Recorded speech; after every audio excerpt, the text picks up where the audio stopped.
நல்லா கருக்கு முறுக்குன்னு சத்தம் கேட்டுதா?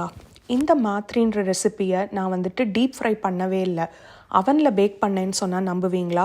வாங்க எப்படி பண்ணுறதுன்னு பார்க்கலாம். இந்த தீபாவளிக்கு ஹெல்த்தியாக ஒரு டீப் ஃப்ரை பண்ணாமல் அவனில் பேக் பண்ணின ஒரு சேவரி ஸ்நாக் வேணும்னா இந்த ரெசிப்பியை ட்ரை பண்ணி பாருங்கள். இதுக்கு முதல்ல ஓமம் அப்புறம் ஜீரகம் கொஞ்சமாக ரவையை பல்ஸ் பண்ணி தனியாக எடுத்து வச்சுக்கோங்க. அதுக்கப்புறம் எல்லா மாவு கூடவே தனி மிளகா பொடி, மஞ்சள் பொடி, நம்ம க்ரஷ் பண்ணி வச்சுருக்கிற ஸ்பைசஸ் ப்ளஸ் கசூரி மேத்தி, காஞ்ச வெந்தயக்கீரை இது எல்லாத்தையும் சேர்த்து நெய்யும் விட்டு வெதுவெதுப்பான தண்ணி சேர்த்து நல்லா சப்பாத்தி மாவு மாதிரி பிசைஞ்சுக்கோங்க. இந்த மெஷர்மெண்ட்ஸ் எல்லாமே என்னோடய பிளாகில் இருக்குது.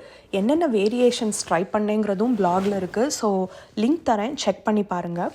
இப்போ 30 நிமிஷம் இந்த மாவு ஊறட்டும். அதுக்கப்புறமா சப்பாத்தி எப்படி ரோல் பண்ணுவோமோ அது மாதிரி நல்லா தின்னாக ரோல் பண்ணிக்கோங்க. அதுதான் இதில் மெயின் திங். அதுக்கப்புறமா ஃபோர்க்கை வச்சு நல்லா ப்ரிக் பண்ணி விட்டுட்டு குக்கி கட்டரோ இல்லை நீங்கள் அப்படியே கூட கட் பண்ணி இதை பேக் பண்ணலாம். 350 டிகிரி ஃபாரன்ஹீட்டில் 20 நிமிஷம் பேக் பண்ண போகிறோம். நடுவில் 10 நிமிஷத்தும் போது ஒரு தடவை ஃப்ளிப் பண்ணி விட போகிறோம். கொஞ்சமாக எண்ணெயை ப்ரஷ் பண்ணி விட்டால் இன்னுமே கிறிஸ்பாக கிடைக்கும். ஸோ 20 நிமிஷம் பேக் பண்ணதுக்கப்புறம் பார்த்தீங்கன்னா நல்லா அருமையான ஒரு பேக்ட் மேத்தி மாத்ரி ரெடி. ட்ரை பண்ணி பாருங்கள்.